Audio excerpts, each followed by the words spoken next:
Hey, how's it going, guys? Mr. Boss for the win here, and in today's Grand Theft Auto 5 video, we're going to be covering another vehicle from the Ill-Gotten Gains DLC Part 2, and that is the Vapid Chino, another muscle car that was added, and the least expensive muscle car as well. So I actually really like the Vapid Chino. I think it can be overlooked at times just because of the other vehicles added, and one of the reasons I like this vehicle so much is because it is so cheap, relatively compared to everything else. The Vapid Chino can be purchased on the Legendary Motorsports website for $225,000. So I know, pretty expensive for a muscle car, but when you compare it to everything else, it's really not that bad, especially because things in the Ill-Gotten Gains Part 2 can be upwards of $1 million, $2 million for just certain vehicles.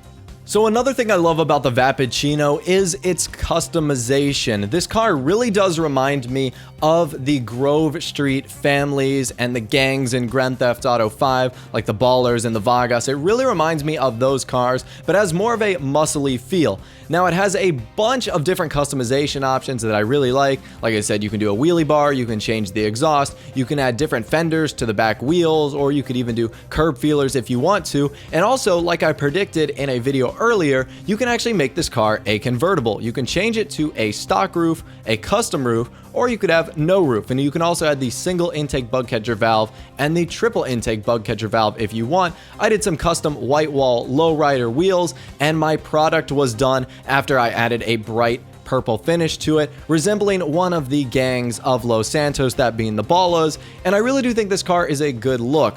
Now, I personally don't think it belongs in the muscle car category. Not saying it isn't a muscle car, but it just kind of sticks out in the wrong way because, like the Blackfin, it's going to have to be competing with other cars like the Dominator and the Gauntlet and also the Impante Dukes, which are kind of like the top three cars in that category, and I think it just might be outclassed in races. But in terms of its looks and overall beauty, this car is amazing. For the price, you're getting a beautiful car, and like I said, you can do a ton to it, including adding wheelie bars, custom things for the fenders, as well as custom side skirts. You could have this in a convertible, you could have it in a painted top or a stock roof, which is what I went for. Just kind of gave it a more classical feel. And like I said, I'm torn between this car because I think it would work great in a sports classic car, but it just kind of sticks out a little weird in the muscle car because I know it's not going to have the performance to keep up with those top class vehicles. So I'd like to hear from you guys in the comment section down below. One, what do you think of the Vapid Chino overall? Do you think it's worth it because of the low price tag and the customization? And what do you think about it being placed in the muscle car category? Do you think it's going to be outclassed or outnumbered there? I personally think it is a little bit, but honestly, I didn't buy this car because I knew I was going to be racing, and I bought it because it honestly looks really cool. It reminds me of pure American muscle, just like the Vapid Blade, and it's another reason why I just love this DLC so much. So anyways, I'd love to hear from you guys in the comment section down below on those two topics. What do you think of the Vapid Chino? Of course, if you did go on to enjoy the video, a like rating would be awesome, but more importantly, subscribe to my YouTube channel by hitting the red button below this video, and you can catch all my daily